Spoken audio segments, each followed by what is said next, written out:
Welcome, Shlum Bumpkin. Happy first day of Periscope.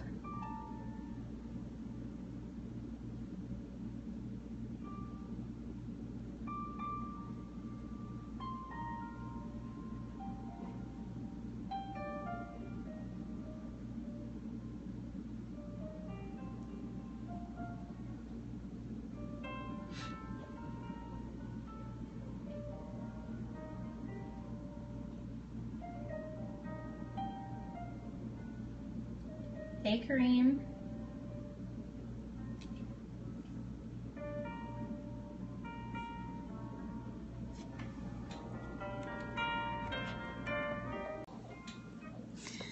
All right, thanks for joining, guys. I hope you're having a good evening. For those of you who do not know, my name is Nicole Miller, author of How to Overcome Heartbreak, Recovering from Misguided Love, and author of How to Overcome Heartbreak, Stories That Heal. Thanks for joining, Miss Mia Wrights.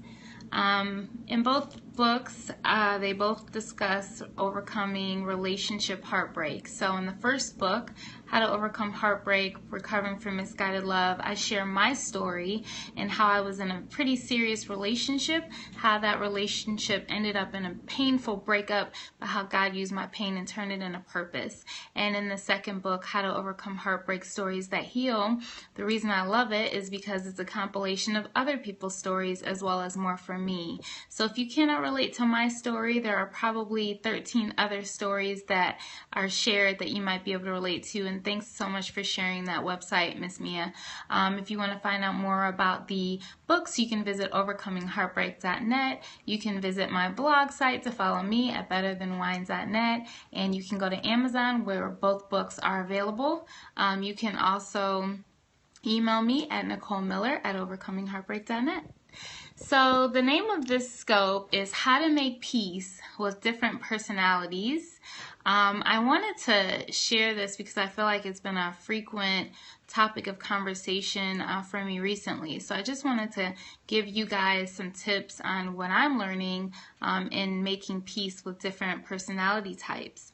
So often people are different from us and they have different life experiences. They have different interpretations of those life experiences. They have different mindsets. And what I think is interesting is that a lot of times we attract the people that are kind of opposite of us. So we kind of see their opposite characteristics of us and fall in love with those opposite characteristics. So for example, if you're shy and you tend to play the background and the other person is outspoken and they like to be the main event, that kind of draws you in. You want to be closer to them because you're like, oh, they can do what I can't. But after a while, their main eventness, which isn't a real word, but I'm just going to use it, their main eventness can become annoying.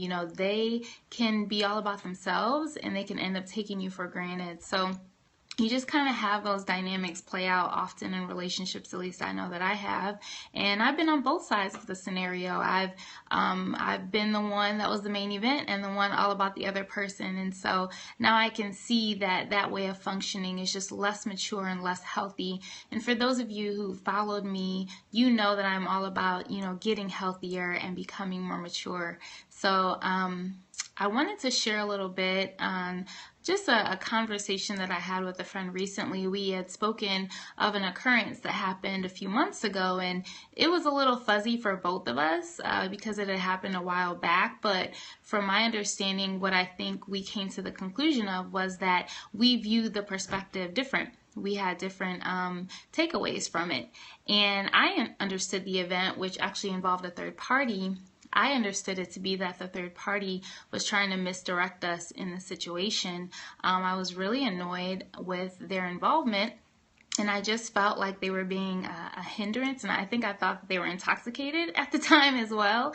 But when I talked to my friend, they shared that, they felt that my response wasn't as accurate and that the third party was probably hurt by my response. So because I valued that friend's perspective and I'm all about self-growth, I just, I took that statement seriously, and that statement caused me to look inward.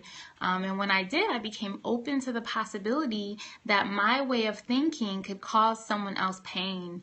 And that's been a reoccurring lesson for me these last few years, is to say, Nicole, you think that you're right in your own sight, but maybe you're hurting others with that type of thinking. So I think we can have good intentions, but unhealthy ways of functioning and thinking.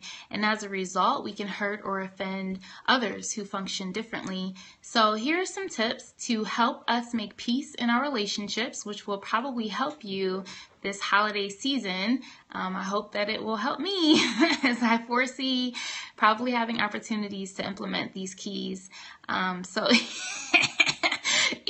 Yes, Lord help us. So here we go. The first tip, and I am really ministering to myself with this one. Do not assume that the other person thinks, feels, perceives life or a situation as you do.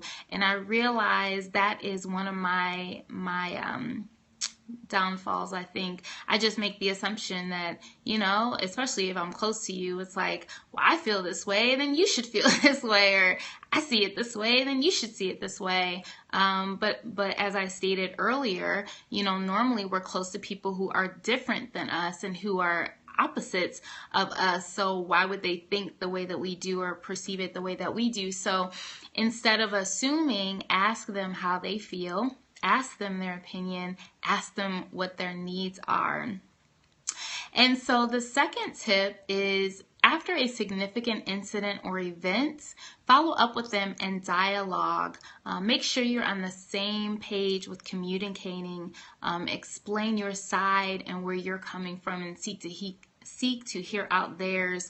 I think because we can walk away from an event and kind of just, take it for what we thought it was, but the other person may have been offended or they may have been hurt, and we don't really know because we didn't dialogue with them. And I think that when you have relationships with people, that can happen often, especially if you've had relationships with them for a long time. You can just kind of minimize it, like the incident that my friend and I were talking about.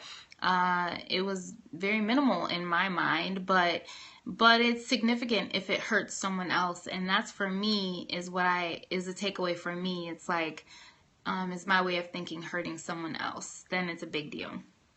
So number 3 is to give the benefit of the doubt. And I was just talking to a friend today about this, that's something I have to work on, because my personality is just kind of like more, I hate to use the word critical, but it's true that I can easily just fall into fault finding and being critical of others, and especially loved ones. I'm probably even harder on them, and especially myself. And so what I'm learning is 1 Corinthians 13, love endures, love bears all, and, give the benefit of the doubt, especially if they're a loved one. If you love them and they love you, more than likely they did not intend to hurt or offend you. And this is probably really good for you guys around the holidays to remember. And so number 4, which I think me and my friends are pretty good at this, do research on personalities. Knowledge is power. So learn your personality type and learn the personality types of those closest to you. I know that there is a personality test out there called the Myers-Briggs test, and I've done that test. My friends have done that test, and what's really cool is my roommate did that test, and we only knew each other by the Spirit when we moved in. Like, we knew we were getting acquainted, we were building a relationship, and we had met a few times, but we did not have like a lifelong friendship before moving in. And to learn that our personalities are very similar in the home was just such a God thing. It was a blessing to learn that our Myers-Briggs was pretty much just the same. There was like one letter off, but it was same meaning. So, and then the 5th, last tip I want to give you guys is try seeing life through their eyes. Empathize, offer support, and seek to understand the other person. I think that when it comes to relationships, those are probably what I feel like God is teaching me, the most important important tools to implement, because it's about how that other person feels. It's about, you know, how they develop and grow, and if we continue to learn one another, and if we continue to seek to empathize and offer support of one another, not only will we continue growing, but our relationships will continue growing and developing. So that's about it. I will review those for you guys. In order to establish peace with different personality types in your relationships, number one, do not assume that the other person thinks, feels, or perceives life as you do. Number two, after a significant event, follow up, dialogue, communicate. More than likely, there could be miscommunication if you have different personalities. Number three, give the benefit of the doubt if you're offended or hurt, and that person is a loved one. You know, give them the benefit of the doubt that they love you and did not intend to do that. Number four, do research on personalities, gain knowledge, better yourself, your understanding of how you function, and learning how others function, especially those who tend to be attracted to you. I just keep attracting these extroverts. Like every close friend I get, it is just like they are just drawn to me, and I'm like, okay, let's be social, but I need downtime. Okay. And number five, try seeing life through their eyes. Empathize, support, and understand. So I hope those tips help you guys. I'm nervous about how I'm about to be tested on these on these tips, especially with the holiday coming up, but I'm gonna try to remember them. And if you guys need any more information from me, feel free to email me, Nicole Miller at overcomingheartbreak.net. Again, I am the author of How to Overcome Heartbreak, Stories That Heal. My book is available on Amazon, as well as How to Overcome Heartbreak, Recovering from Misguided Love. You can also go to the website, overcomingheartbreak.net. All right, and you can check out my blog, betterthanone.net. All right, you guys have a good night. Be blessed, and I'll catch you next time.